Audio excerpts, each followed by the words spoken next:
Hello and welcome to History Respawned. I'm your host John Harney, and today we're going to talk about Ghost of Tsushima, a 13th century open-world samurai game from Sucker Punch. Ghost of Tsushima is a challenging game to talk about as an historian for a number of reasons. It's all about depiction, ultimately. What is being depicted, and the manner it is being depicted. This is a game whose makers have thought a lot about how they are telling their story, and their stories, in fact, including a pretty intricate and detailed layer of side quests and kind of incidental storytelling in the game. The result of all that has given us, in my opinion, a very good game, and one that raises a lot of questions that are not all that easy to dismiss. What does this game think of medieval Japan, and what does it want us to think? What does it mean to tell a samurai tale at this point in the 20th century? How much do we care, or should we care, about the balance between accuracy and narrative intent? We'll get to all that. Some background first. Ghost of Tsushima is set during the 1274 Mongolian invasion of Japan, the first of two failed invasions by the armies of what at that particular time, and for many centuries after, was the most successful land empire in human history. China, the dominant political and cultural force in East Asia, at this point was all but conquered. Korea had just fallen into a state of vassalage to Mongolian rule. The empire had gotten so big that it split into four pieces, the most powerful of which resided in Beijing under the rulership of Kublai Khan, grandson of Genghis Khan. Kublai really wanted to conquer Japan, but they weren't able to do it. There are a variety of reasons for this, and many of them are boring. Invading Japan was expensive, and the more coldly economic benefits of conquering Japan were not immediately obvious, at least to Kublai Khan's advisors, if not to Kublai himself. The Mongols were not the best sailors, which further increased the level of difficulty. The resoluteness of the Japanese fighting spirit doesn't rank terribly high on the list, though it should be in there. Still, guess which of these aspects has lived on in the traditions of Japanese history and storytelling?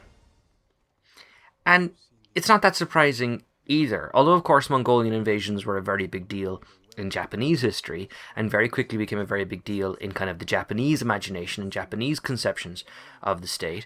This is an empire that, contemporaneously was terrifying everybody. I mean, there's lots of sources, certainly in Europe, fueled, by a kind of a Crusade era, which is very much what this was, Crusade era European Catholicism, that really saw kind of the hordes of the Mongols as kind of an end of times type scenario. These guys will come and cities will fall and everything will end. But, back to Japan for a moment. Ghost of Tsushima is an interesting game from an historical perspective, in large part because of the fascinating degree to which it happily carries the mantle of a specific Japanese historiographical viewpoint, that is to say, a specific Japanese way of telling this aspect of Japanese history, a specific historical narrative, before adjusting its perspectives to fit an entertaining 21st century video game. This becomes a tricky thing, but I think, for the most part, the game avoids becoming a one-dimensional reproduction of a Japanese nationalist narrative. Now, while saying that, let me talk about how complicated all this is just for a few minutes. I love the setting. I've been excited about the setting since the game was first announced. The island of Tsushima sits right in the middle of the narrowest part of the strait between Japan and Korea. It is, to use a term historians love, a liminal space. A space between two other things, or two other spaces, or two other identities. In this case, a space between two cultures, between two nations. And of course, it was there long before there was a definable Japanese nation, or for that matter, a Korean nation. At least one identifiable with the one we know today. And Tsushima has long been a place where these cultures have met. Korean and Japanese history has a lot of crossover. Japanese religious and political institutions, though unquestionably Japanese creations and in many cases fused together with indigenous practice, millennia ago owed a significant debt to Chinese traditions which travelled to Japan through Korea and through Tsushima. The island is not a serious point of debate today in terms of, to which country Tsushima, belongs or lays in the borders of. But some claims do remain on the Korean side, and medieval Tsushima was very much part of Japanese territory, but there's a real absence in this game, at least in the hours that I've played, of any presence of Koreans or historical evidence of Korean influence or input. There's definitely references in the game to Tsushima as a kind of a frontier versus the mainland. In particular, this is brought up in terms of we have to stop the Mongols here. If we don't stop them here, they will reach the mainland. But, it's kind of a frontier of Japan that sits comfortably within a very specific Japanese cultural experience, cultural practice, Japanese identities, and everything else. That's not necessarily that odd, really, given that Tsushima was settled Japanese territory by the time this game is set. But it fits into this broader trend in the game. We are getting a verdict on history that fits neatly into a specific type of Japanese historical narrative. One that elevates Japan and certain Japanese traits, or perceived Japanese traits at least by some Japanese historians, such as bravery and a dogged determination to survive in the face of what, at the time, was the greatest military threat most human societies had ever encountered. Now, issues abound here, but it's not really that abnormal. Here's what I mean. I've seen a fair bit of criticism online of how the game depicts history, much of it driven by justifiable concern over the type of narrative being adopted.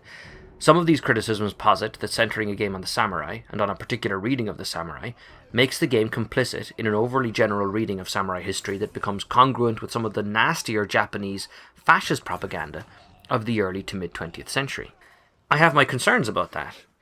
For one, I get nervous about condensing centuries of Japanese political history forward into an era of about 50 years, albeit a period of 50 years that held enormous impact for Japan and the world. Secondly, I would disagree rather strongly with the idea that the way of the warrior depiction of the samurai, as a type of hyper-masculinized state-first Superman, was something created by Japanese fascism, or at least created solely by Japanese fascism. There is a lot to criticize in the centrality of samurai and perceived samurai ethics in the Japanese cultural fabric, but that didn't start in the 1930s or even in the 1870s when you have this, major change in Japanese governance following the introduction of Western imperialism. So we end up with a bit of a challenge. Who do we think the samurai were? The game, at least at the surface level, seems fairly clear on this. The central narrative element driving the whole game is the conflict the protagonist, Jin Sakai, encounters when faced with apparent need to compromise his principles in order to remove an existential threat to his entire society. We get pretty broad strokes here. Samurai are honourable, always look a man in the eye when killing him, take a fight head on, and so on and so on. This is particularly notable in the game, when early on especially, the player character apologises for assassinating an NPC, something the game prompted the player to do and clearly wanted the player to do.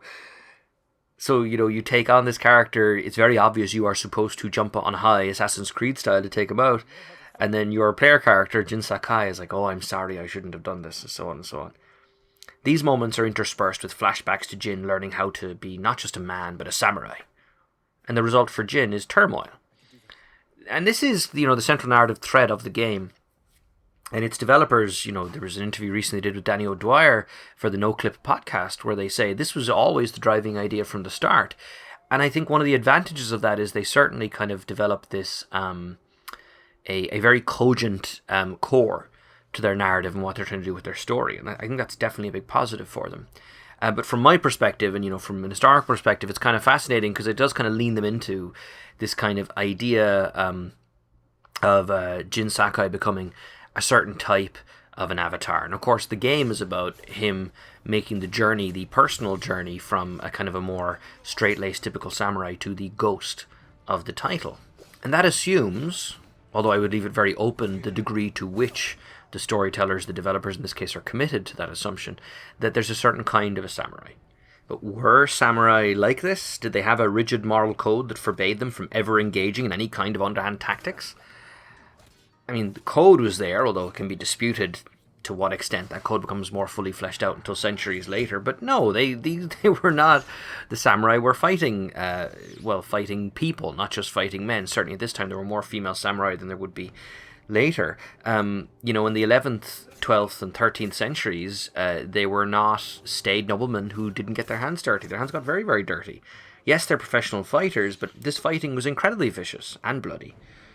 The rebellions of the mid-12th century that saw the rise to political power of samurai clans featured astonishing violence that horrified the comparably genteel elites of the time. Decapitation and the keeping of heads as trophies was common. The classic samurai used the bow primarily, riding on horseback and launching volleys at opponents. Not much chance to look a man in the eye there. But yes, it was a far cry from sneaking up behind someone and stabbing them in the back, as happens in this game and as sees your protagonist transform himself from a samurai living in the light to the titular ghost. Throughout the medieval period, at various times, we know that samurai could be extremely regimented in their preparation for battle, even highlighting acceptable opponents before fighting broke out, so as to prevent anyone being killed by an opponent of low enough stature to bring shame to their clan. But things change, in particular following the increase in scale of armies and duration of campaigns throughout the medieval period. So the game in this respect is guilty of something that a lot of people do when it comes to Japan. Mashing up the medieval period into one moment. This has been a long-standing problem in Japanese history, going back to the 19th century and the so-called opening of Japan in the 1850s to the 1890s, during which Japanese intellectuals started universities and other institutes of learning and research modelled on European American example. This has been a major challenge in defining Japanese medievalism. And the truth is that the Japanese medieval period, as some kind of clearly defined moment in Japanese history, the beginning and an end, doesn't really exist. Now, I'm sure many medievalists of all various regions across the planet will tell you there's a strong argument the concept doesn't make that much sense in the West either. In the West, medievalism as a concept makes sense if you consider it as a middle period sandwiched between a period of darkness and chaos and the enlightened world order we have inherited today. It's all in the name, medieval. And that, of course, brings its own collection of interesting assumptions. In Japan, it was a little trickier. There was a similar impulse, and a very strong impulse, to throw the pre-1850s Japan into the dustbin of history, to reject what many Japanese intellectuals called a feudal system. It is not a coincidence the samurai, as a formally recognized social group with specific legal privileges, were eradicated in the 1870s. But there was certainly also a need to find something good in the Japanese past, something to give the modernized Japanese state its own national narrative. And what could be more Japanese, in quotes, than the same samurai that modern Japanese society rejected? And of course this wasn't new either. The samurai had been at the center of a large proportion of Japanese popular stories for centuries. Feudal Japan could be rejected as any kind of source or viable government solutions to a modern Japan's problems, but it could remain a treasure trove for unique tales of Japanese heroism and rich Japanese indigenous culture. So if the question's why did Sucker Punch adopt an historiographically muddled, at times overly romantic interpretation of a samurai story, the answer is the game's developers have, in part, been understandably influenced by their research, narratives of Japanese history that convey those messages. They also, however, might have done it because, well, it helps their game look, sound, and feel really cool.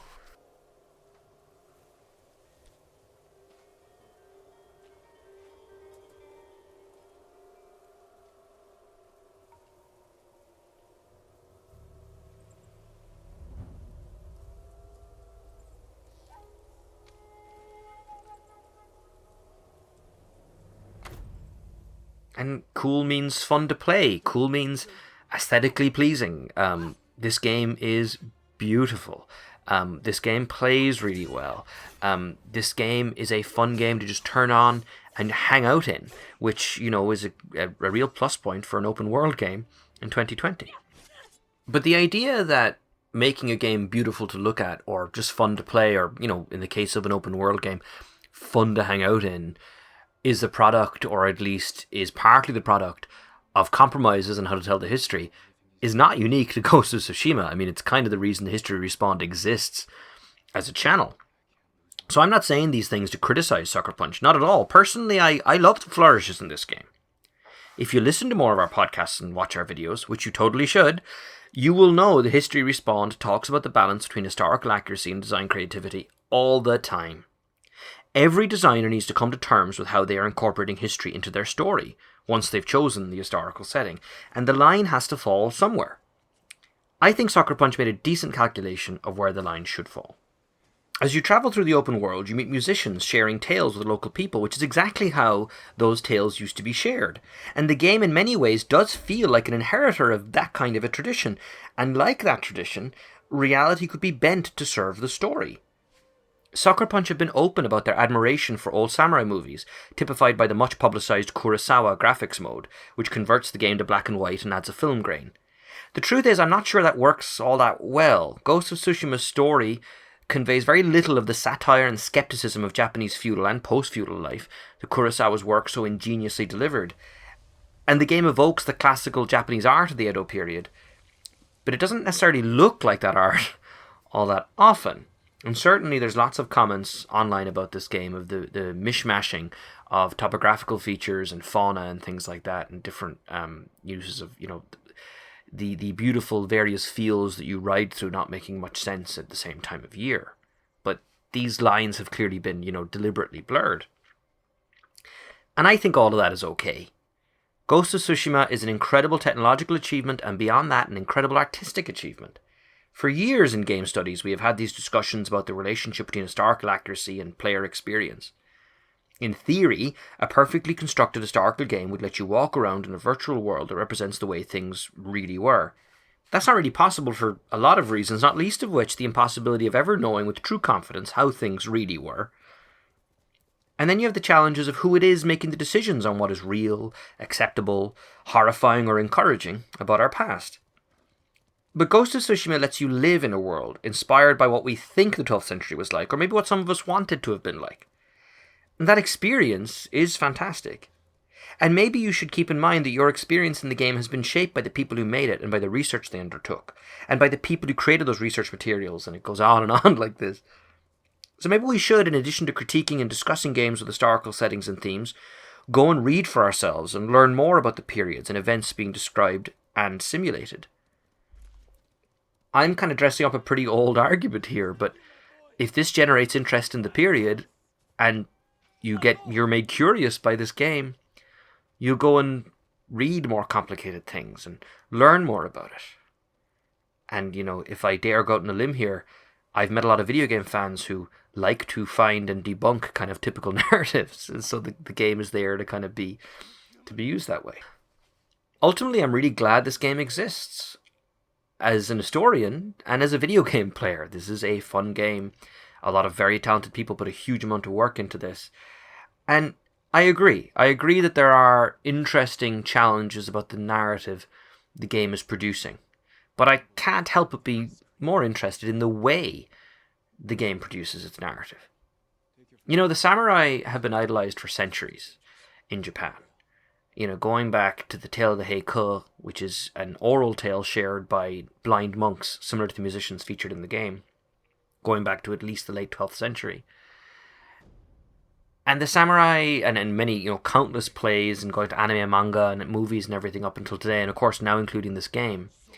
And there's a reason people focus on the honor of the samurai and the bravery and the self-sacrifice and everything else.